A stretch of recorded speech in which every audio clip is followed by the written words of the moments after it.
میں پرسنلی بھی یہ میسیج عام طور پر صاحبان مجلس کو یا منتظمین کو یہ دیتا رہتا ہوں، اور یہاں ایک اعلانیہ طور پر بھی پبلکلی بھی میں یہ بات باور کرا دوں کہ کوشش کریں کہ یہود و نصارہ کی پروڈکٹس کا بائیکاٹ ہو۔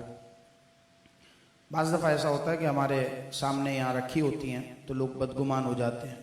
جیسے ابھی ایک بوٹل رکھی ہوئی ہے تو میں نے ان سے آتے کے ساتھ یہ بات کہی کہ یار جب دوسرے پانی سے کام چل جاتا ہے تو خاص اسی پروڈکٹ کو منگوانے کا کوئی مقصد میری سمجھ سے بالاتر ہے۔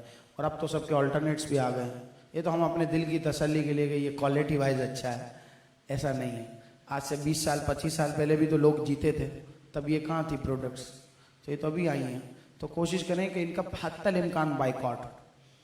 اور پھر ایک اور چیز اس میں ذہن میں رکھے کہ بعض دفعہ یہ ہوتا ہے کہ بائیکاٹ تو کر رہے ہوتے ہیں لیکن کبھی ہمارے سامنے آ جاتی ہے تو اس میں ہمارا اختیار نہیں ہوتا عام طور پر، تو اس طرح بدگمان ہونے سے بھی بچتے رہیں۔ کوشش کریں کہ بائیکاٹ ہو، لیکن اگر ایک چیز خرید کر آ گئی اور کھل گئی پھر اس کا ضائع یہ بائیکاٹ نہیں ہے، پھر اس کو آپ پورا کریں۔ بعض دفعہ لوگ ہوتے، میں نے ایک ویڈیو دیکھی جس میں ایک صاحب جو ہے نا وہ پانی میں بہا رہے تھے، وہ لکوڈ کوئی تھا جو ان کی پروڈکٹ کا تھا، تو یہ تو ضیاء ہے، یہ تو اسراف ہے، یہ بائیکاٹ نہیں ہے، یہ تو آپ خرید چکے ہیں، اس کے تو پیسے دے چکے ہیں، تو ضیاء نہ کریں، اسراف نہ کریں، لیکن حتی الامکان کوشش کریں کہ ان کی کوئی شے کا خرید ہی نہ ہو، پرچیز ہی نہ ہو۔ اور پھر جو بدگمانی کرتے ہیں ان کے لیے بھی میں ایک میسیج دے دوں، کیونکہ عام طور پر ہر ایک کو جواب دینا یہ ہمارے بس میں نہیں ہوتا۔ کبھی کبھی ہم کیا کرتے ہیں، کوئی 2-3 سال پرانی کوئی نعت لگا دی، کوئی بیان لگا دیا اور سامنے وہ پروڈکٹ رکھی ہوئی تو فوراً سے لوگ بدگمان ہو جاتے ہیں۔ تو اس میں ایک خوشگمانی کا پہلو بھی رکھا کریں کہ ہو سکتا ہے کہ یہ ویڈیو پرانی ہو، اور ہو سکتا ہے کہ ہمارے اختیار میں نہ ہو۔ ہم کسی شادی فنکشن میں گئے تو وہاں تو عمومی طور پر یہ سلسلہ ہوتا ہے کہ ہم نے پرسنلی سمجھا دیا تو سمجھا دیا، ورنہ کافی جگہوں تک بات پہنچتی نہیں ہے۔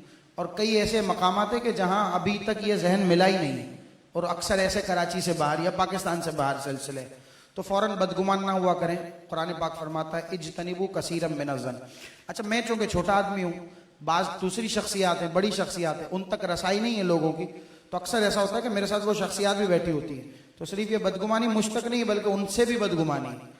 تو مجھ تک تو ایکسیس ہے تو وہ مجھے میسیج کر دیتے ہیں یا مجھے ہمارے بچے میسیجز دکھا دیتے ہیں، تو میں پرسنلی اس کو لیتا ہوں۔ اچھی بات ہے، کوئی چیز نوٹس ہو تو اس کا اہتمام کرنا چاہیے، اس کا ریئیکٹ اچھے انداز میں کرنا چاہیے۔ تو میں ان کا ایک طریقے سے جواب بھی دے رہا ہوں، اور کوشش بھی کرتے ہیں، ہم بھی کوشش کریں، آپ بھی کوشش کریں کہ حتی الامکان ان چیزوں کا بائیکاٹ ہو۔ اللہ تبارک و تعالی ہم سب کو عمل کی توفیق عطا فرمائے۔ لیکن یہ بھی یاد رکھیں کہ اگر کسی نے اللہ نہ کرے کسی وجہ سے اس کا استعمال کر دیا تو یہ کوئی حرام نہیں ہے، گناہ نہیں ہے، حتی الامکان بچیں گے، لیکن کبھی کسی کے استعمال کرنے پر اس پر بڑے بڑے فتوے نہ لگا دے فوراً سے۔ یہ بھی اس بات کا بھی ادراک لوگوں کو ہونا چاہیے۔ اللہ پاک ہم سب کو عمل کی توفیق عطا کرے۔